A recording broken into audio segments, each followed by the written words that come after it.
रूहानी ताकतें हमारे आसपास हमेशा मंडराती रहती हैं। उनकी एक अलग ही दुनिया होती है जो वास्तविकता में तो दिखाई नहीं देती, लेकिन कुछ घटनाओं से महसूस जरूर होने लगती है।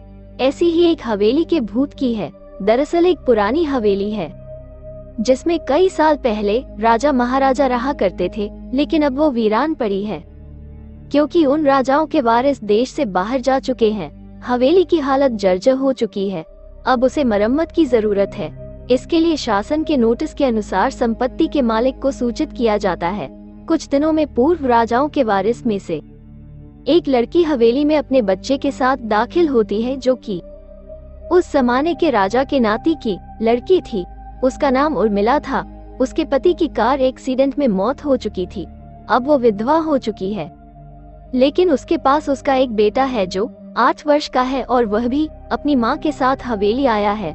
हवेली बहुत विशाल थी, इसलिए उसकी साफ सफाई के लिए कई मजदूर बुलाया गए, जिन्हें चप्पे चप्पे की सफाई करने का ठेका दिया गया। किसी को नहीं पता कि हवेली के कोने कोने में कितने खूनी रहस्य छुपे हुए हैं। उर्मिला के आने के बाद हवेली की हवा रूहानी होने लगती है। ऐसा लग रहा था मानो कोई वर्षों से इंतजार कर रहा था इस हवेली के वारिस का। Image by Shrikesh Kumar from Pixabay. एक रात उर्मिला अपने कमरे में अपने बच्चे के साथ सो रही होती है। अचानक उसके खिड़की से एक पक्षी टकरा कर मर जाता है। ये घटना अपने आप में असामान्य थी। पक्षी टकराते ही उर्मिला की नींद खुल जाती है और जब वो लाइट जलाकर देखती है तो डर से चीखने लगती है, क्योंकि उस कमरे की खिड़की से एक पक्षी फंसा हुआ था और उसके शरीर से खून की बूंदें फर्श पर गिर रही थी। नजारा इतना भयावह था कि वो अपने बच्चे को उठाना नहीं चाहती थी, लेकिन उर्मिला हिम्मत करके उस पक्षी को खिड़की से बाहर फेंक देती है। लेकिन इसके बाद उसे रात भर नींद नहीं आती और वो सुबह तक जागती रहती है। दरअसल वो जानना चाहती है कि ये किसी की शरारत तो नहीं। सुबह होते ही वो अपने यहाँ काम कर रहे मजदूरों से जाकर कहती है कि रात को मेरे कमरे की खिड़की पर कोई पक्षी आकर टकराया था और तुरंत मर गया। क्या तुम लोगों में से किसी ने ये हरकत की है? क्योंकि पक्षी खुद ब खुद तो खिड़की से नहीं टकरा सकता। मजदूर कहते हैं, नहीं, हमने तो खिड़की से नीचे किसी पक्षी को मरा हुआ नहीं देखा। हम तो अभी वहाँ से चले आ रहे हैं और जब सभी जाकर देखते हैं तो वहाँ वो पक्षी नहीं होता। उर्मिला घबराने लगती है कि यह क्या, यहाँ तो पक्षी होना चाहिए या कम से कम खून की कुछ बूंदें दिखनी चाहिए, लेकिन यहाँ पर पक्षी का एक पंख तक नहीं पड़ा हुआ। उर्मिला सभी मजदूरों को कहती है कि हवेली में बहुत सी कीमती चीजें और मूर्तियां हैं, संभाल के साफ सफाई करना। मजदूर अपने अपने काम में लग जाते हैं। उर्मिला अपने बच्चे के साथ कमरे में टीवी देख रही होती है कि अचानक हवेली की छत से एक मजदूर नीचे गिरता है। उर्मिला को अचानक लोगों की आवाज सुनाई देती है। वो भागकर खिड़की से नीचे देखती है तो एक मजदूर की लाश पड़ी होती है। उर्मिला कमरे से नीचे आती है और इसके गिरने का कारण पूछती है। लोगों के जवाब अलग अलग होते हैं। कोई कह रहा होता है कि इसने खुद आत्महत्या की है और कोई कह रहा था कि ये गलती से गिर गया है। सभी के दावे अलग थे, लेकिन उर्मिला को कुछ अनकही बातें सुनाई दे रही थी। उर्मिला के कान में अचानक एक आहट के साथ आवाज आती है, अपने बच्चे को बचा सकती है तो बचा ले। उर्मिला यह वाक्य सुनते ही अपने कमरे की तरफ भागने लगती है, क्योंकि कमरे में उसका बच्चा अकेला टीवी देख रहा होता है। जैसे ही उर्मिला कमरे में पहुंचती है तो उसका बेटा खिड़की से कूदने वाला ही होता है कि उर्मिला उसका पैर पकड़ लेती है और वो खिड़की से लटक जाता है। उर्मिला पूरी ताकत से उसे ऊपर खींचती है, लेकिन बच्चा फिर भी कूदने की जिद कर रहा होता है।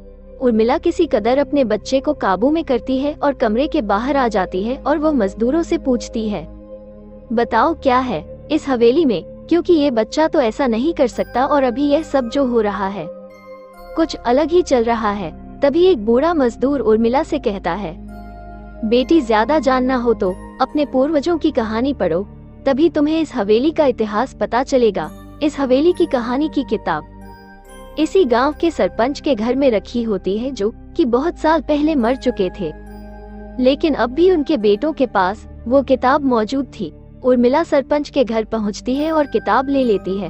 किताब पढ़ते ही उसे पता चलता है कि इस हवेली में एक नौकर नौकरानी भी थे, जिनके बीच में बहुत प्यार था और वो कई सालों से हवेली की सेवा कर रहे थे।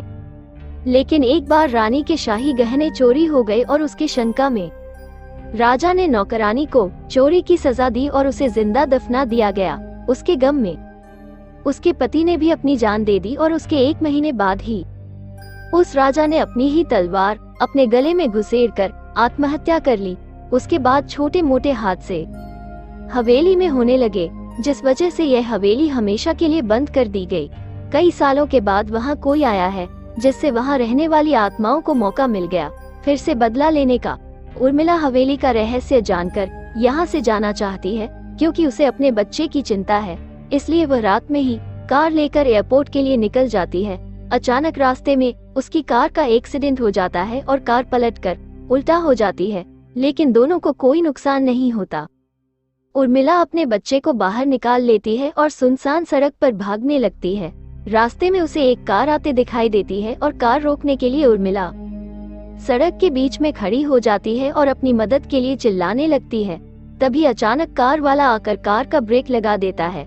उर्मिला पास जाकर देखती है तो उसकी हिम्मत बढ़ जाती है, क्योंकि यह एक पुलिस ऑफिसर होता है। उर्मिला हड़बड़ाहट में उसे अपनी बात कहती है और रोने लगती है। पुलिस ऑफिसर उन्हें अपनी गाड़ी में बैठने को कहते हैं और रोड में जाने लगते हैं। रास्ते में एक बूढ़ा सड़क पर जा रहा होता है और इनकी कार के सामने आते ही रोड पर गिर जाता है।